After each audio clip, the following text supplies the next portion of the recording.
So yesterday was a pretty surreal moment for me. Uh, I did a all hands in front of our company, and there were 200 people there. So it's kind of interesting. Now I was thinking becoming a successful entrepreneur is kind of like getting fat. You just go day to day. You're doing what you're doing. You have to hire someone. They do a great job. More needs pop up. You hire more people, and then all of a sudden, there's 200 people. And what's also interesting along the way is more and more opportunities unlock, and you realize you have more and more reach to actually change the world. So pretty crazy. And it's super humbling for me to be in front of 500 hustlers today. This is pretty cool. All right, so life before the hustle was really good. Like many people, I totally squandered my college years. So I went into college in, I want to say September 1999. So I skipped class and day traded. I was partying all the time, and I played too much StarCraft. I actually got an ultimatum about StarCraft from someone and chose StarCraft, so that was interesting. Yeah, and then so after college, I kind of lost the entrepreneurial bug, to be honest, in 2001. A market crash like that can really do it to you. I'd always wanted to be an entrepreneur going into college, but that just didn't really seem like a reality. So I joined the investment banking, finance, hedge fund world. So I was investing in a lot of big technology, media, and telecom companies. And then Christmas Day 2008. So I felt like I had been winning and winning and winning in life. I had landed this amazing job at a great hedge fund. I was 1 week away from getting that bonus that was going to change my life, and I was pretty stoked. And then I got fired. So, I kind of became a bit of a social pariah among my friends. A lot of people were getting let go at this time, and everything fell apart. So it was pretty horrible. So two things kind of happened in the next month or two. One was my sister asked me for help finding a credit card, poked around online, was pretty dissatisfied with what was out there, but couldn't quite articulate what was bugging the crap out of me about the experience. And then my parents called me about a month later as well. They said, the market has been doing really horribly. Our investments aren't doing well. We're going to hire a financial advisor. And by the way, we hired this financial advisor. He sold us this great product that locks your rates and gives you this fixed payment, and there's a 5% fee and all this other crazy stuff. So they got totally screwed. And the two problems sound pretty distinct, but over time, I reflected a bit on this, and I realized they're actually quite similar. There's just information asymmetry between the people who are providing the service and the people who are looking for things to buy or for great advice. Now, your friends and family have your best interests in mind, really, but they may not know what's going on. They're not really financial professionals, and they don't spend all their time creating Excel spreadsheets. And the broker, the agent, the retail banker, the financial advisor, they're really just doing their job. And the affiliate marketer, they're just doing their job. They're feeding their family. They're not bad people. Now, the internet had pretty much changed this in every single other vertical out there, but not yet in finance. So my first thought was, hey, I can solve my sister's problem. I've been doing Excel all my life. I can just suit up, shoot some Excel lasers out of my elbows, and crank out this spreadsheet with hundreds of credit cards, and I can give her the objectively correct answer. So this spreadsheet started getting kind of forwarded around to my friends and forwarded more, and I said, hey, this could be a web app. I haven't programmed in 10 years, but let's just put this out on the internet and see if it can help people. So I'll talk more about that later. So another interesting point. Consider this. My social network had 0 entrepreneurs, a bunch of useless finance people, Um, and, and I was launching into this endeavor, starting a company. And so why did I even have a shot? I couldn't raise venture capital financing if I wanted to. I mean, where would I go? Who would give someone with no programming experience, no startup experience, and like money? It just doesn't make any sense. So thinking about this, you have a huge advantage when you're kind of launching out towards a niche. So I don't know if you guys know sites like Mr. Money Mustache, or yeah. So compare Mr. Money Mustache to Money Magazine. If you have the same values as Mr. Money Mustache, you're gonna love everything he writes. Money can never compete with Mr. Money Mustache when it comes to that crowd. The same with the O'Reilly Show versus CNN. I mean, you kind of, or CNN might be a bad example now, but when you're targeting that niche where the values of the people who are your customers are perfectly aligned with you, no one can compete with you. So that was kind of our situation. You're also more nimble than the big guys. That one's more self-explanatory. You don't have overhead. You don't have to build consensus. You can just go. My sister knew a thing or two about affiliate marketing. She had started a coupon website that had done pretty well. And I thought, hey, at least she can explain to me how this works. And now I have a mental model of someone else who has done this that's had some success, so maybe I can do it too. Now, finance background is kind of interesting. That was really less about the finance and more because I could get journalists to actually take me seriously. So that turned out to be really important over time. And life as an investor, the one thing I was actually good at as an investor was short selling companies. So figuring out which companies were going to crash and burn.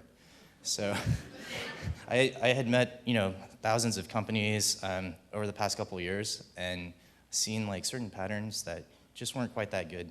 And I highly recommend Peter Thiel's book, 0 to 1, a lot of common principles. There's kind of companies that are going to be mired in brutal competition their whole lives, and companies who have just these amazing businesses that are going to get less and less competitive over time. And it's kind of always one or the other. So figure out which one yours is. So here's the first version of NerdWallet. It's a non-technical founder's website. Any of you can cut and paste from Stack Overflow and put together something like this in a few weeks.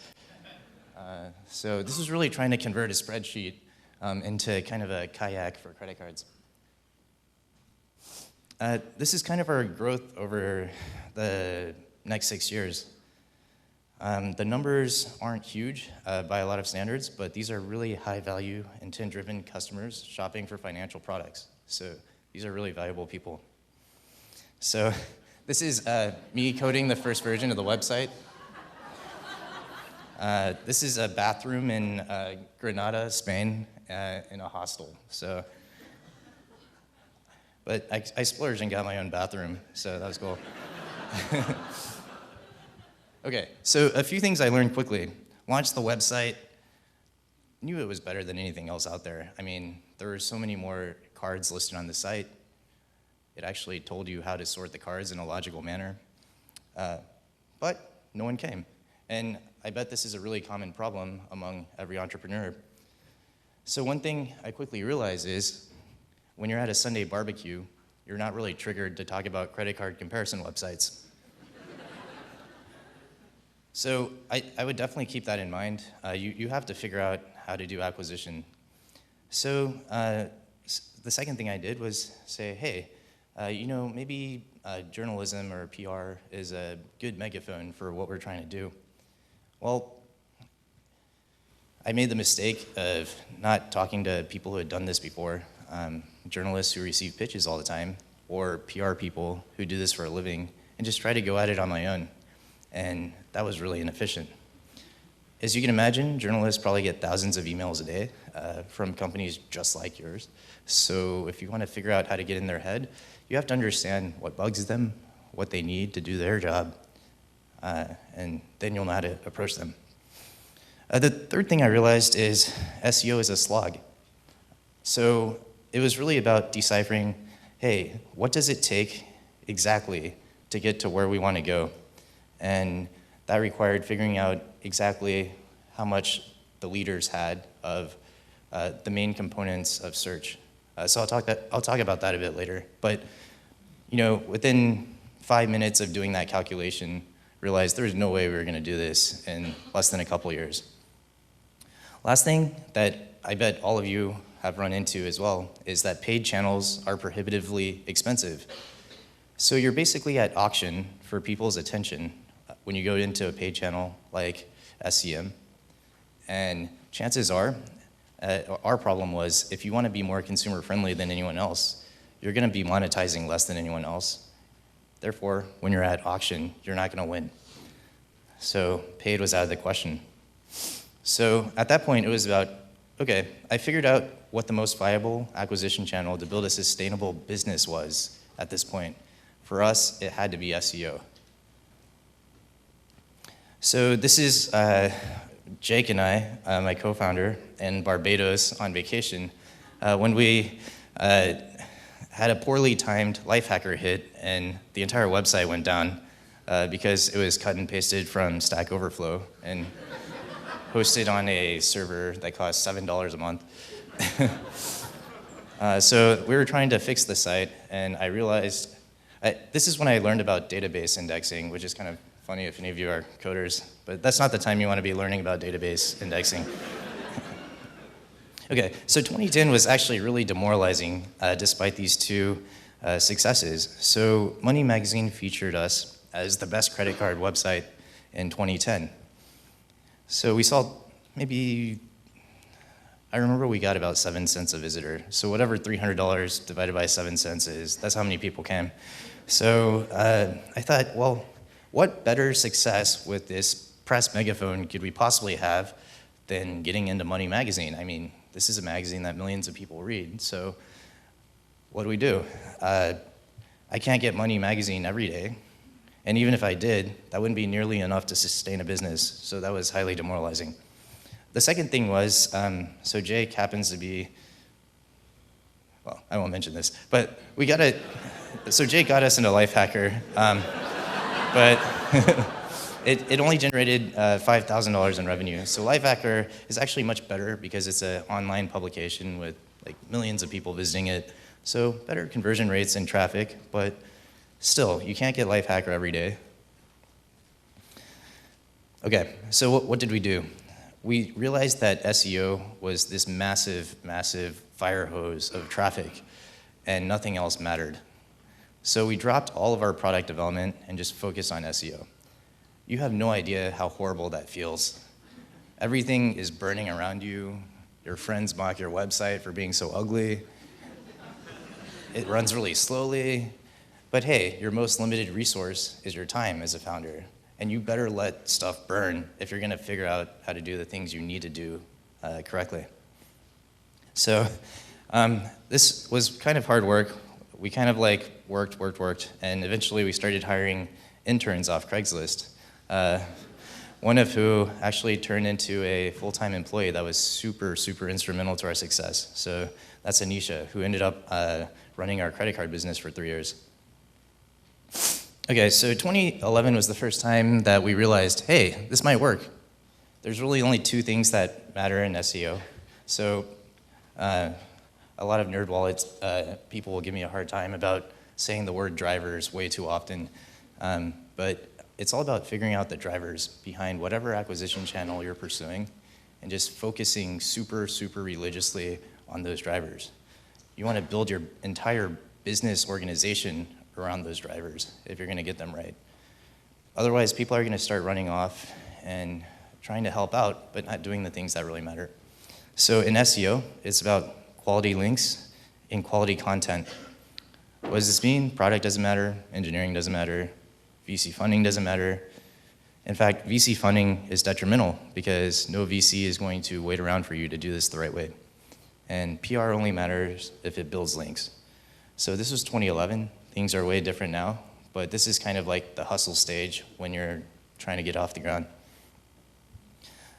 Okay, so the other thing that was super important was realizing that Google's not a black box. Use your common sense. Don't read anything online about SEO. I mean, it's kind of important to read it to get the basics, But you have to think from the perspective of a Google engineer or a Google quality team. What's going to happen in 5 years? How would you write the algorithm? If you have a question in your head, say, what would I do if I were the engineer writing the search algorithm? And we always went by that. There's also no secret sauce. It's just hard work. This is kind of the pitfall of most SEOs I've met. They want this payoff in 2 weeks, 3 months, 4 months. They're not willing to invest 2 years, 3 years to really win over the entire market. And again, your most limited resource is founder time. If you don't extract yourself from the business drivers, you're never going to get to the scale you need to succeed. So that's why it's also important to know exactly what kind of output you need on links and on content to get to where you need to go. Okay, so our first big investment as a company was spending every dime we had on hiring a PR firm, Prowess PR. So this was $5,000 a month, and it was the first big investment. So what did we learn? Building a reputation is really tough with journalists. They don't want to get burned. They have a job to do. So their job is to put out informative news every day. They have a quota to hit. They have deadlines to meet, and they're flooded with emails. So you can't burn them, and you have to speak to them in a language that's conducive to get them doing their job as quickly as possible. So talk to an ex-journalist. They'll know exactly what I'm talking about. This is Anisha again, our first content hire. So she was put in charge of writing all the content. I instantly realized she was much better at writing than I was. And this isn't, well, I'll talk about that some other time. But she hired and inspired great content writers who actually cared about the topic at hand to really push our brand and content forward. Every single piece of content is a touch point for your brand. Your brand is just an aggregate of everything everyone hears and sees about your company. So this was super important. So Anisha was actually studying Arabic at Brown. She wanted to go to Syria and spend some time there to learn Arabic. And fortunately for NerdWallet, the Arab Spring happened and she couldn't go. So we asked her to drop out of school and join us full time. And she was super instrumental. Okay, so 2012, we were starting to grow a real user base. We had people focused on all the drivers of the business. 2013 was more of the same. And what got us there, what got us through all the hard times, the slow ROI at first, was realizing, hey, what exactly do we need to do quantitatively to win over time? And that forced the org structure, the hiring, the business practices that actually ensued. So, okay, so I'd say when you're small, you gotta do whatever it takes to figure out how to beat your small competitors. You gotta give yourself credit. You're not gonna get to where you need to go immediately, not on a run rate basis. So give your credit that you're gonna iterate and get better over time. It's gonna happen. However, if what you need to do, if it's 500 great links a month or whatever it is so far-fetched that you know it'll never happen, don't even try. Be realistic about what's completely futile. And then when you're at scale, you're really screwing up if you're growth hacking or thinking about tactics. There are people that are way smarter than you, I guarantee you, at these things. Your job is to hire and inspire them and put them to work in effective ways. And so I'd say my biggest successes and failures in the last 4 years were all people's names. So 2012 to 2013 was probably the hardest part of my entire career as an entrepreneur. Managing people is really tough. I had a lot of really poor preconceived notions of what a good culture or management situation looked like based on my previous tenure as a hedge fund analyst, where people would throw telephones at you and pay you a lot of money. So that's not really the right way to inspire people. And then last thing I realized is that people build companies. As an investor, I had this totally warped perception that business models and business modes build companies. That may be true later on in your company, but it's very logical. Your output as an entrepreneur is going to be the quality and enthusiasm of people working in parallel, doing the right things. Okay, so a few tips for first-time managers, because this really hit close to home and I learned a lot of lessons the really hard way. First of all, it's not about rah, rah, rah. You gotta be authentic. People can handle the truth. People want the truth. People will freak out and think you don't know what you're doing if you don't tell them the truth that they obviously know. So be authentic and don't be afraid to communicate what's wrong with your company, vulnerabilities, employees, everyone. People are just really perceptive. Alignment is super tough. So you gotta totally over-communicate on your mission, your expectations, and give immediate, candid feedback in a really supportive way to people. A big mistake over time. My assumption going into management was that the issues were usually DNA related. I'd be like, oh, this person just can't do this. That's almost never the case once you have a really candid discussion around what is going wrong. You realize they're not set up for success, or they're not doing the thing that they're actually good at. So that's important. So number 3, super critical, especially as you scale. You are guaranteed to run into shit tons of problems, misunderstandings. People are gonna step on each other's toes. You have to confront these issues candidly and quickly. You want people to tell you when they think your product direction is wrong. You want people to tell you when they think you're not leading the company properly. Otherwise, you're never gonna get there. And lastly, learn about people. It really becomes more about understanding people at this stage. The business strategy, super easy. The people, really hard. And so now we crossed 2.2 million users at the end of last year. We're at nearly 200 employees. And at this stage, when we were about 100 people, started thinking really hard, well, where's this company ultimately going? And how can we be successful in 2 or 3 years? So hired some great people. Bhaskar built the data infrastructure and security teams at LinkedIn. Dan ran BizOps, which is business operations and strategies at LinkedIn. Flo was the first recruiter at Zynga.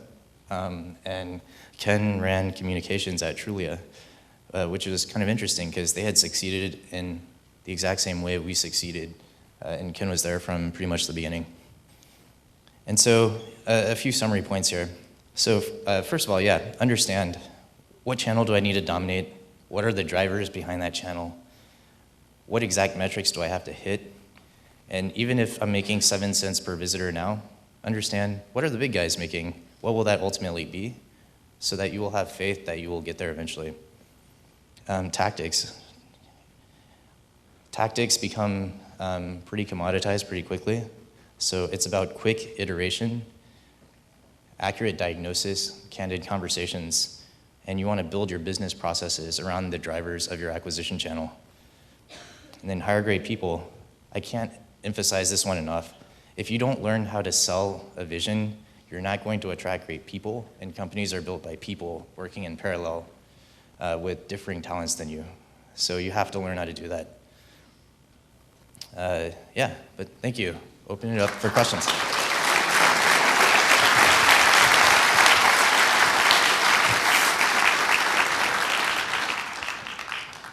Thanks, Tim. We have time for 1 or 2 questions.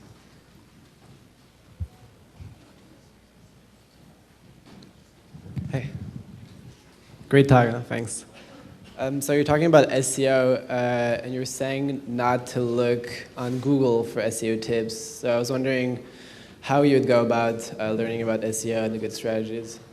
Yeah, so just on a really high level, I mean, if you think about it from Google's perspective, their company succeeds if they surface the best results to consumers. That's how people ultimately end up going back to Google over and over again over time. So if you think about what that means in the long term, it means the indicators of search quality are going to change over the time. They're going to constantly improve. Also, Google has Chrome. Google has Google Analytics. Google has all these other indicators of search quality that they may or may not claim that they use. But hell, if I'm Google, I'm trying to offer the best search results. I'm gonna track everything that these different sources of data give me. And so you ultimately need to figure out how to build to meet that need to win 5 years out rather than getting mired in this like brutal competition in the short run. So what about like resources like SEO Moz? I don't know if you know about that. Like, Yeah, I think Moz is a great resource. So especially when you're earlier on, I think it's more relevant in terms of understanding what other people are doing. But tactics commoditize quickly, and there's pretty much open transparency across the board in terms of what everyone's tactics are if you use Moz. okay, thanks. Yep.